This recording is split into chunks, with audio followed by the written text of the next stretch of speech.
Hi friends, welcome to Selvi Mano's life style. இன்றைக்கி என்ன video பார்க்க போகிறோன்னா, என்னோடய ஸ்டைலில் வந்துட்டு மாங்காய் சாதம் எப்படி செய்கிறதுன்னு தான் பார்க்க போகிறோம்.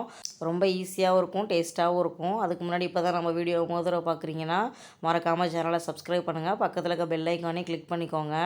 வாங்க இப்போ வீடியோக்குள்ளே போகலாம். இந்த மாங்காய் சாதம் செய்கிறதுக்கு நான் பாருங்கள் 2 மாங்காய் எடுத்து வச்சுருக்கேன். நல்லா ஃப்ரெஷ்ஷாக இருந்துச்சு, சந்தையில் வாங்கிட்டு வந்தது. ரெண்டும் சேர்த்து வந்துட்டு 1/2 கிலோ சொன்னாங்க, கழுவி வச்சுருக்கேன். அடுத்து ஒரு பெரிய வெங்காயத்தை வந்துட்டு இந்த மாதிரி நீள்வாக்கில் வந்து கட் பண்ணி வச்சுருக்கேன். ஒரு 4 கொத்து கருவேப்பிலை, 2 பல் பூண்டு, இஞ்சி வந்துட்டு ஒரு சின்ன சைஸு அந்த அளவுக்கு வந்துட்டு இஞ்சி எடுத்து கட் பண்ணி வச்சுருக்கேன். ஒரு பச்சை மிளகா, 2 வந்துட்டு வரமிளகா. அதுக்கப்புறமா 1½ ஸ்பூன் வந்துட்டு கடலைப்பருப்பு, ஒரு 2 ஸ்பூன் வந்துட்டு நிலக்கடலை எடுத்திருக்கேன். அதுக்கப்புறம் தேவையான அளவு வந்துட்டு மஞ்சத்தூள், அதுக்கப்புறம் பெருங்காயத்தூள், உப்பு தேவையான அளவு, தாளிக்கிறதுக்கு வந்துட்டு மரச்செக்கு தேங்காய் எண்ணெய் வந்துட்டு எடுத்து வச்சுருக்கேன். சாப்பாடு வந்துட்டு ஒரு ஆள் சாப்பிட்ற அளவுக்கு வந்துட்டு வீட்டு அரிசி எடுத்து ஆற வச்சுருக்கேன் வடித்து. இதுதான் தேவையான பொருள். இப்போ வந்து நம்ம செய்ய ஆரம்பிச்சிடலாம். ஃபஸ்ட்டு வந்துட்டு மாங்காய் எடுத்துக்கலாம். நான் வந்துட்டு ஒரு ஆள் அளவுக்கு எடுத்துருக்கிறதுக்கு இந்த பெரிய மாங்காய் வந்துட்டு அளவு சரியாக இருக்கும். அந்த சின்ன மாங்காய் வந்து எடுத்து வச்சிடலாம். எந்த மாங்காவாக இருந்தாலுமே ஃபஸ்ட்டு வந்து நம்ம தோல் சீவிக்கலாம். ஏன்னா அந்த தோல் மேலே வந்துட்டு பால்லாம் பட்டு ஒரு மாதிரி கருப்பு கருப்பாக இருக்கும். சில தோல் வந்துட்டு ரொம்ப கசக்கும். அதனால் வந்து நம்ம எல்லா தோலையுமே வந்து எடுத்துடுறது நல்லது. சில பேர் வந்துட்டு தோலோடு சேர்த்தே வந்துட்டு சீவுவாங்க. அது வந்து சாப்பாடோட டேஸ்ட்டே வந்து கெடுத்து விட்டுரும். அதனால் எப்போவுமே வந்துட்டு தோலை அந்த மாதிரி நல்லா சீவி எடுத்துடுங்க. பாருங்கள், ஃபுல்லாக சீவியாச்சு, மேலேயும் கீழேயுமே கட் பண்ணிட்டேன். இப்போ வந்துட்டு வீட்டில் பீட்ரூட் சீவுற கட்டை இருக்குது பார்த்தீங்களா, இந்த மாதிரி பல்ல எடுத்துகிட்டு அதில் வந்துட்டு சீவி எடுத்துருங்க. என்கிட்ட வந்துட்டு அந்த மாற்றி மாற்றி போடுற பிளேடு தான் இருக்குது, அதனால் இதை எடுத்திருக்கேன். வீட்டில் பீட்ரூட் சீவுற கட்டைனா பெரிய சைஸ் மாதிரி இருக்கும் பாருங்கள், அந்த சைடு வந்துட்டு இந்த மாதிரி துருவி எடுத்துக்கோங்க. இந்த மாதிரி வந்துட்டு சின்னதாக வந்துட்டு துருவி எடுத்துக்கோங்க. பாருங்கள் எப்படி நல்லா உதிரியாக இருக்குது அப்படின்ட்டு. இந்த மாதிரி வந்துட்டு எல்லாத்தையுமே வந்துட்டு துருவி எடுத்துருங்க. நடுவில் வந்துட்டு அந்த சீடை மட்டும் விட்டுட்டு சுற்றி இருக்கிற சதை எல்லாத்தையுமே வந்துட்டு துருவிடலாம். நான் வந்து ஒட்டு மாங்காய் தான் கிடச்சிதுன்னு சொல்லிட்டு இதை எடுத்திருக்கேன். இது இல்லாத ஊறுகாய்க்கு போடுற குண்டு மாங்காய் இருக்குது பார்த்தீங்களா, அந்த மாதிரி மாங்காய் கூட நீங்கள் எடுத்துக்கலாம், ஒன்றும் பிரச்சனை இல்லை. ஆனால் எதுவாக இருந்தாலும் கொஞ்சம் நல்லா புளிப்பாக இருக்கிறதா பார்த்து எடுத்துட்டிங்கன்னா சாப்பாடு ரொம்ப ருசியாக இருக்கும். பாருங்கள், இப்போ எல்லாத்தையுமே வந்துட்டு துருவி எடுத்தாச்சு.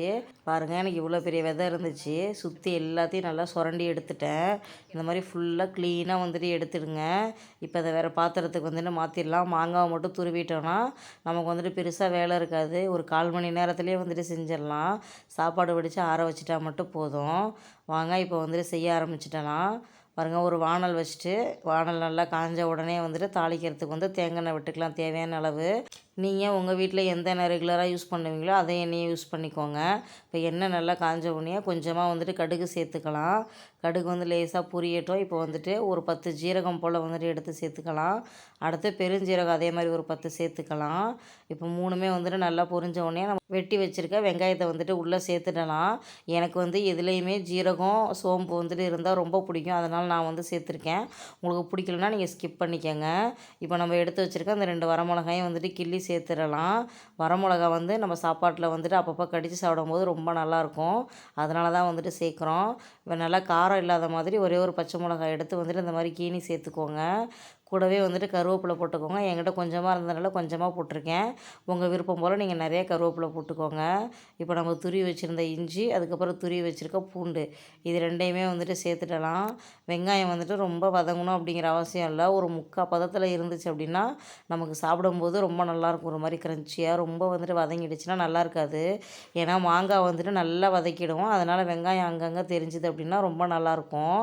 இப்போ இந்த டைமில் வந்துட்டு நம்ம எடுத்து வச்சுருந்த அந்த 1½ ஸ்பூன் வந்துட்டு கடலைப்பருப்பையும் அந்த 2 ஸ்பூன் வந்துட்டு நிலக்கடலையும் வந்துட்டு சேர்த்துடலாம். கடலைப்பருப்பு வந்துட்டு கொஞ்சம் தூரமாக இருந்ததுனால நான் போட மறந்துட்டேன், இல்லைனா முதல்லே போட்டிருப்பேன் வெங்காயத்துக்கு முன்னாடியே. நீங்கள் பார்த்துட்டு முதல்லே போட்டுக்கோங்க. இப்போ லேசாக வந்துட்டு பெருங்காயம் போட்டுக்கலாம். என்கிட்ட தூள் பெருங்காயம் இருக்கிறதுனால போட்டுக்கிறேன். நீங்கள் கட்டி பெருங்காயம் யூஸ் பண்ணுறீங்கன்னா முதல்லே வந்துட்டு எண்ணெயோடு வந்துட்டு போட்டுக்கோங்க. இப்போ வந்துட்டு அந்த சாப்பாட்டுக்கு தேவையான அளவு வந்துட்டு மஞ்சத்தூள் போட்டுக்கலாம். நம்ம வந்துட்டு லெமன் சாதத்துக்கு போடுற மாதிரி ரொம்ப அப்படியே நிறையா மஞ்சள் போட்டுறக்கூடாது.